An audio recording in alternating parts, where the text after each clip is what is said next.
欢迎大家来到老爸的时光，把美食带进你的厨房。今天教给大家怎样在家里咱们自己来做糖葫芦，尤其是做糖浆的这个方法，就是之前没做过的朋友按照这个方法谁做谁都行，做出来一点都不黏糊，嘎嘣脆可好吃了，和外面卖的一模一样。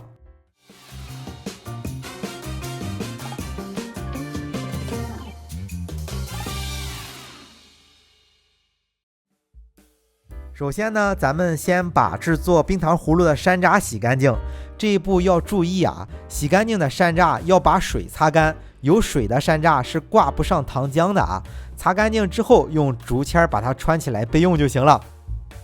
接下来就是煮糖浆了我也看过很多的教程，有的是用微波炉，有的是用空气炸锅各种各样的教程都有。我觉着还是按照一个最正统的方法给大家分享最好。不过这个是需要一些经验的，考虑到很多朋友也是第一次做，所以老爷子也是问了一个会做冰糖葫芦的朋友，学了一个比较笨的方法，但是成功率高。像老爷子之前也不会做冰糖葫芦用了这个方法一次就成功了。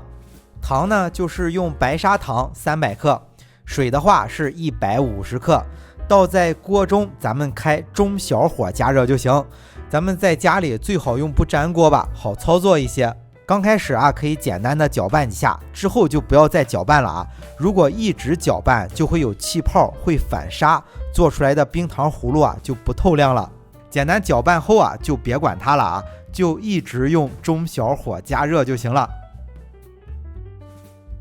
大概10多分钟吧，我这边是用了12分钟就开始冒这种大气泡了到了这个阶段，咱们就再把火调的小一点，后面的几分钟就是重点了。做冰糖葫芦的糖浆最好的状态也就那1-2分钟，咱们一定要把控好。那没有经验怎样去判断呢？有一个比较笨的方法，就是提前准备1碗凉水和1双筷子用筷子沾一下糖浆，迅速的放在凉水中，过几秒钟冷了之后放在嘴里用牙咬一下，如果是粘牙就是还差一点，咱们每隔20-30秒钟吧就试一次，过不了太长时间的最多也就再试个5-6次，直到筷子上沾的糖浆冷却之后用牙一咬嘎嘣脆就是好了。虽然麻烦一点，但是成功率高。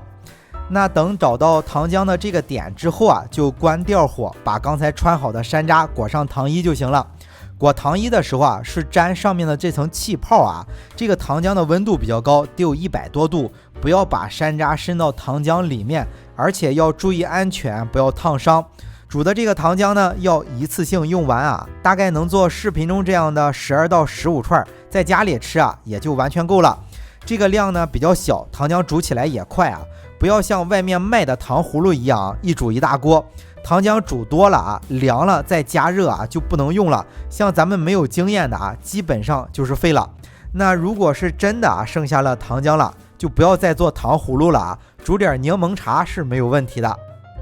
糖葫芦裹上糖衣之后就放在咱们的盘子里，过上几分钟就凉了吃起来嘎嘣脆，和外面卖的一样差不多也是能保存半天左右吧。不过这个山楂不能吃多了吃多了胃受不了，所以咱们就每个人吃上2串就行了其余的可以做上一些水果的来吃，各种各样的水果都可以做糖葫芦的。那今天正好也是圣诞节我在后台都是能看到的全网大概得有20多万关注我们的朋友都是在国外的，正好用糖葫芦做了一个圣诞树送给你们，祝你们生活愉快圣诞节快乐。